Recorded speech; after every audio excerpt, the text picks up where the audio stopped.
Good morning guys. Yan. Today is Wednesday, March 27. Yan. Ngayong araw na pala ako babalik ng hospital para tanggalin yung stapler sa aking tiyan. Yan. And guys, ngayon naman ay maliligo na ako. Papaligo na ako ng asawa ko. Yan. Hindi kasi ako pwede mag-solo pa dahil nahihirapan pa ako yumuko. Yan, ligo muna ako. And guys, tapos na ako maligo. Tapos na yung bibis naman ako. Naligo na ako ng asawa ko. Yan. Maraming salamat.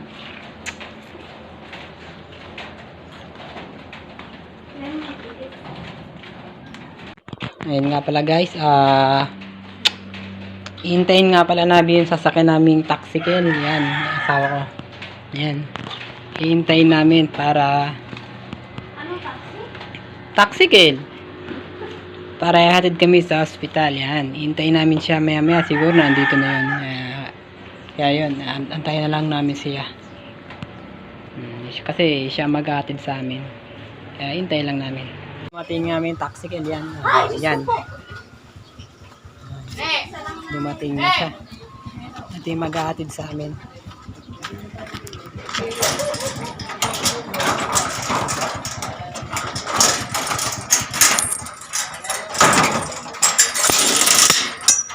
Yan.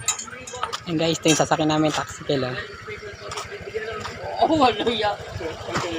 Yung Classmate niyang, ano? Yun yung itim? Oo, yung classmate niyang, daw.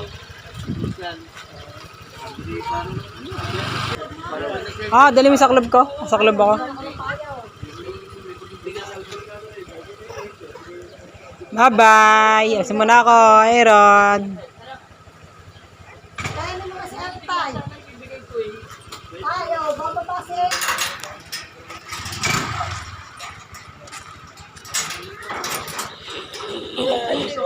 Sa loob.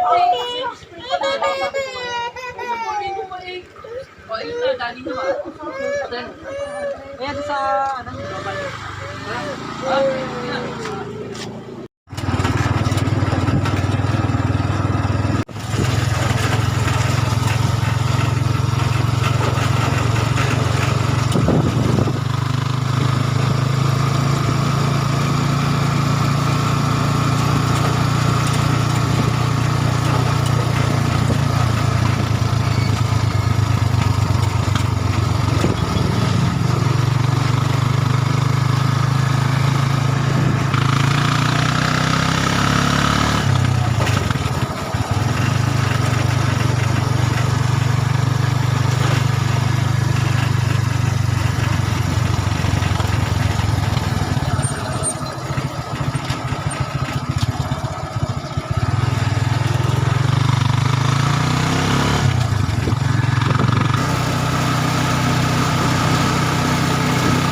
guys, dumating na pala kami sa ospital sa GNC.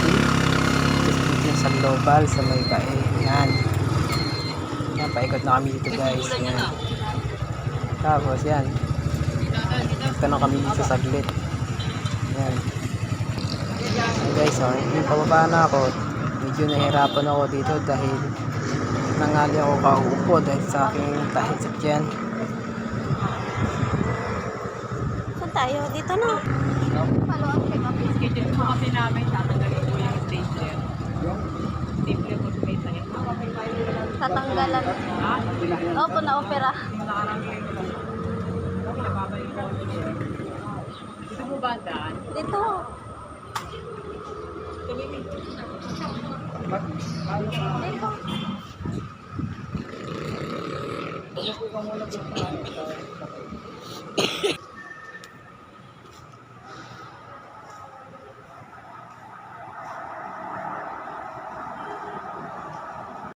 Yun nga pala guys, una na nga pala sa sako dahil ako nangangalay na, kaya kayo umupo na.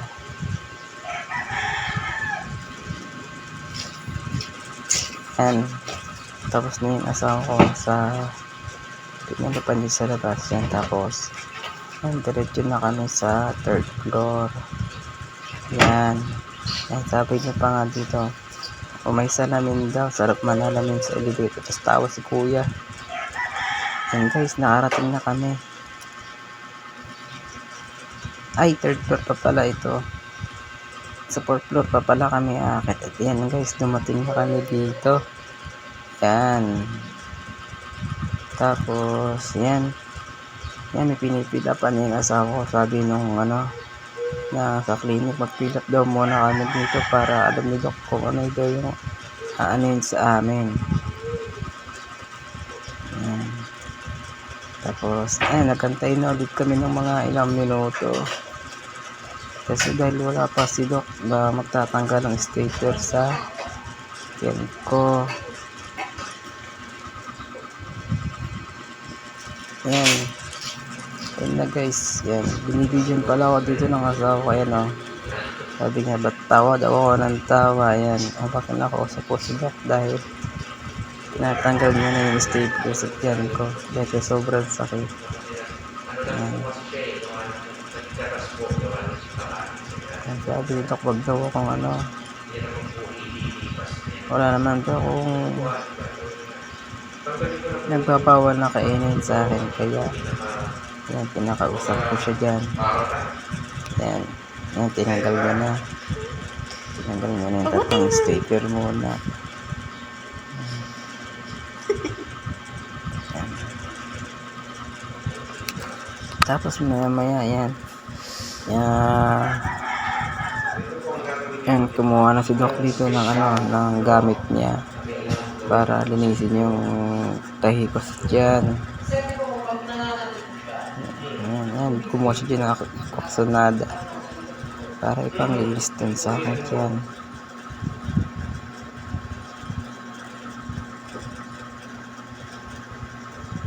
Ayun na guys, yan binuhusan na dito kung aksonada yung akin dyan. Yan, dahil daw may buka daw yung sa tahi ko. Masakit? Yan, binubuhusan niya po. Yan. Yan, sabi ng asawa ko daw, ba't daw ko, yan, tinignan ko yung din yung tahi. Yan, sobrang sakit dito guys. Yan. Yan, kasi yan, tinaksa ng Doc ng gas yung tahi ko para daw mabilis tanggol daw yung niya dyan. Yan, kinausap ko siya dyan si Doc. Yan. Yan, tumiking ako si Doc. Yan. Ayan na. Yan, tasaksakan na nag-asa yung tiyan ko dahil nabuka nga. Ayan guys, napapara ko yun ang malalim. Yan, napapasipol na lang ako dyan. Ayan guys, ayan, nilapit ako yung sinumpa sa Sobrang sakit kasi. Hindi ko na matiis yung sakit. Gusto ko lang umuwi guys. Ayan. Ang asawa ko papicture. Yan na po. Taas lang ng paa.